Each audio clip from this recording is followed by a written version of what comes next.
जो सोचा था वही हुआ। एक तरफ आज पूरा देश युद्ध की परिस्थितियों में एकजुट होकर सेना और सरकार के साथ है, और दूसरी तरफ स्वघोषित देश की सबसे पुरानी पार्टी का तमगा लिए कांग्रेस पार्टी ने सेना पर सवाल उठाने शुरू कर दिए हैं। कांग्रेस के वरिष्ठ नेता हैं उदित राज। इनकी वरिष्ठता का अंदाजा आप इस बात से लगा सकते हैं कि कांग्रेस से देश के खिलाफ बोलने का प्रोटोकॉल इनके पास भी है। उदित राज ने कहा कि बुद्धिजीवियों से चर्चा के दौरान ये बात सामने आई है कि सिंदूर एक खास धर्म से जुड़ा है, इसलिए अगर कोई दूसरा नाम रखा जाता तो बेहतर होता। भौतिक लोगों से चर्चा करने में ये बात नजर आई कि सिंदूर एक विशेष धर्म से ही संबंधित है और बेहतर होता कि कोई और नाम दिया जाता। अब पहली बात तो ये है कि उदित राज जैसे नेता से चर्चा करने वाले बुद्धिजीवी हैं कौन, और दूसरी बात यह कि कितनी खतरनाक मानसिकता है कि सेना के ऑपरेशन में भी कांग्रेस ने धर्म ढूंढ लिया। पहलगाम हमले के आतंकवादियों और कांग्रेस पार्टी के नेताओं में क्या अंतर रह गया है? आतंकवादियों ने भी धर्म ढूंढा और अब ये सेना के ऑपरेशन में भी धर्म ही देख रहे हैं।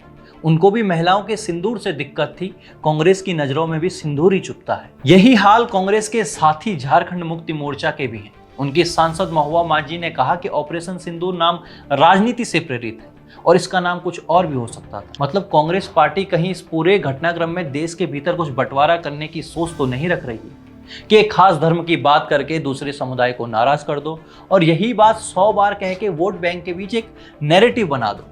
क्या कांग्रेस का यही राजनीतिक स्तर रह गया है? जिग्नेश मेवानी भारत की सेना को हेट मॉन्गर बता रहे हैं। राशिद अलवी पूछ रहे हैं कि क्या इस ऑपरेशन में हर एक आतंकवादी मारा गया?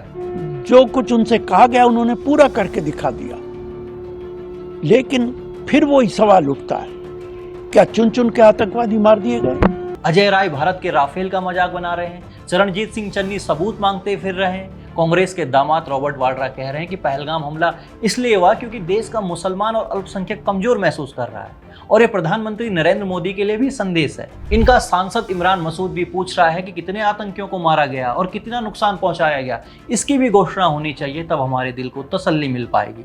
हम लोग उम्मीद कर रहे थे कि जवाब ऐसा होना चाहिए कि पता चले, लेकिन कितना नुकसान हुआ, कितनों को मार पाए, इसकी भी घोषणा होनी चाहिए। अरे सेना तुम्हारे दिल की तसल्ली के लिए काम करती है क्या?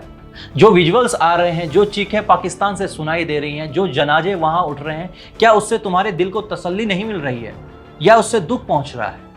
दोस्तों, देखा जाए तो जिस पार्टी का मुखिया जैसा होगा, नेता भी वैसा ही आचरण करेंगे। मल्लिकार्जुन खड़गे जो वर्तमान सक्रिय राजनेताओं में सबसे बुजुर्ग नेता माने जाते हैं, लेकिन उन्हें देखकर सुनकर लगता है कि उम्र का अनुभव और समझ से कोई लेना देना नहीं है। खड़गे ने देश के प्रधानमंत्री पर बड़े गंभीर आरोप लगाए कि उनके पास आतंकी हमले का इनपुट पहले से था। बताइए, देश के इतिहास में आज तक ऐसा नहीं हुआ।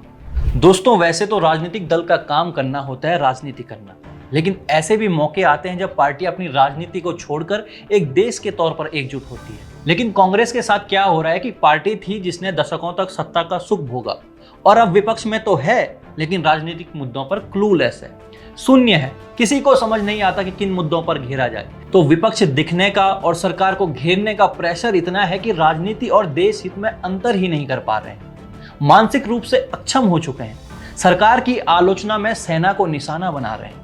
यही कारण तो है कि कल CWC की बैठक में भी मातम सा माहौल दिखा, कोई एक्साइटमेंट नहीं, क्योंकि कांग्रेस को लग रहा है कि अगर हम इस ऑपरेशन पर सरकार की तारीफ करेंगे तो ये प्रधानमंत्री मोदी की जीत मानी जाएगी। कांग्रेस को एक लाइन में समझ लेना चाहिए कि सेना हमेशा सक्षम थी, है और रहेगी, लेकिन उसकी क्षमता का प्रयोग कौन कैसे करता है ये नेतृत्व पर डिपेंड करता है। और प्रधानमंत्री मोदी ने दिखा दिया कि उनका नेतृत्व UPA सरकार से कहीं आगे बढ़कर है। धन्यवाद।